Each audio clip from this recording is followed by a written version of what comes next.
On the show tonight, the global superstar who is Jennifer Lopez. She's singing, dancing and talking. Then there's a young actor, very much the man of the moment. He's appeared in 4 films already this year. His latest, the acclaimed Atonement. He's James McAvoy. And first up, the actress described by the Times as a blend of ballsiness and vulnerability. Her career has included being a teenage pop star, Doctor Who's most desirable assistant, and now a glamorous prostitute in ITV's Secret Diary of a Call Girl. Ladies and gentlemen, Billie Piper.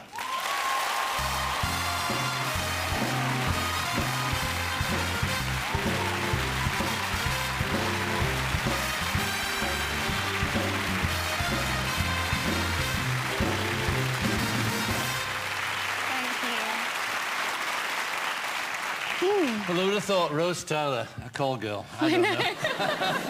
Don't, it starts. Tell us a bit about this is quite a sort of a famous book, isn't it? Or famous... It was a blog, It was a blog originally, and then they compiled the blog and turned it into a book. Yeah.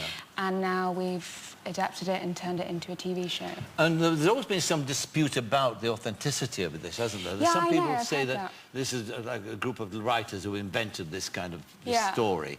But you met... I did meet the Belle de Jour. Yeah. And where did you... Well, how did you meet her? Well, the production company arranged it, so it was whilst we were doing the research, and actually it was the most helpful moment of my research, because you can read the book and it sounds, you know, it's great and it's fascinating and it's titillating and all of these things, but it's quite handy to meet the person who actually experienced those intimate adventures. And she was really cool, actually. She was really glamorous and well turned out and really well read and quite thoughtful and sensitive and funny as well, really funny. Why was she a prostitute?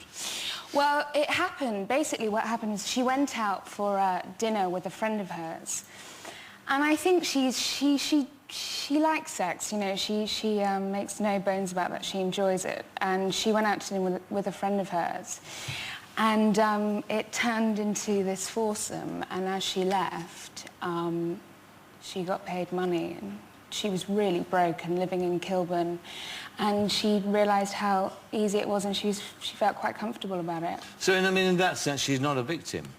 No, because it's... You don't see her as that? I don't see her as a victim at all. It's very much her choice, and she says that. And, you know, often you're sat there going, are you just the best actress in the world, or is this some... Because you just think, there must be something tragic in your life. This can't be that simple. But she, you know, seemingly fine with the whole thing. But were you convinced that she was indeed Belle de Jour? Were you convinced? Yeah. And I really wanted it to be, you know, real. I think it's such a taboo subject. It's really insightful, and it's a very different story to what we're used to hearing. In what sense? And reading. Well, like we were saying before, it's out of choice. She very much enjoys her work. She's very selective about the people that she sees. And she has relationships with her clients. It's not just... Can you understand that as a woman? I couldn't understand it at all at first. I found it really quite shocking, and I was quite nervous and shy about the whole thing, and I wasn't sure whether I could really do that. But the more I spoke to her, the more I realised it was something that I did start to understand. I mean, I still couldn't really be part of that myself, but... You know, she seemed very much in control. And so you didn't find it shocking at all? You just thought you understood? At first, it was shocking. I mean, but it's amazing how quickly those things can become normal, you know, especially when you've got the woman sat opposite you going, listen, I did this because I wanted to do it, and in no way am I a victim. What about